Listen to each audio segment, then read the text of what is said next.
সাল্লাল্লাহু আলাইহি সাল্লাম এই পৃথিবীর সবচেয়ে মহৎ মানুষ এবং কুল কায়নাত, আখেরাত, জমিন এবং আসমান এবং 18,000 মাখলুকাত তিনাকে যদি না সৃষ্টি করতো, কাউকে সৃষ্টি করার কোনো প্রয়োজন মনে করতো না সৃষ্টিকর্তা।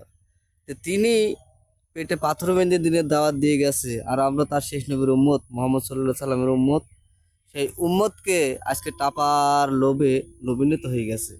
কেন সেই টাইমে আল্লাহর কাছে রাসূল পাক সাল্লাল্লাহু সাল্লাম যদি চাইতো, টাকার কোনো অভাব ছিল, কোনো কিছুর অভাব ছিল, তিনি কেন পেটে গামছা দিয়ে পাথর বেঁধে দিনের দাওয়াত দিয়ে গেছে? তিনি কেন 3 দিন এবং 4 দিন অনাহারে না খেয়ে থাকছে?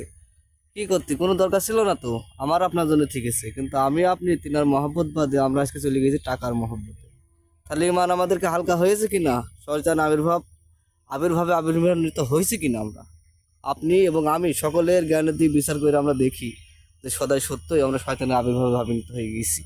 হযরত আলী কারিমুল্লাহ আজহু, তিনিও আল্লাহর কাছে চালিয়ে দিত। মা ফাতেমা জোহরা, তিনিও চালিয়ে দিত। ইমাম হোসেন রাদিয়াল্লাহু তাআলা, এই সকলেই এই পৃথিবীতে কষ্ট করে গেছে, এই আমার আপনার জন্য, তিনাদের জন্য নয়।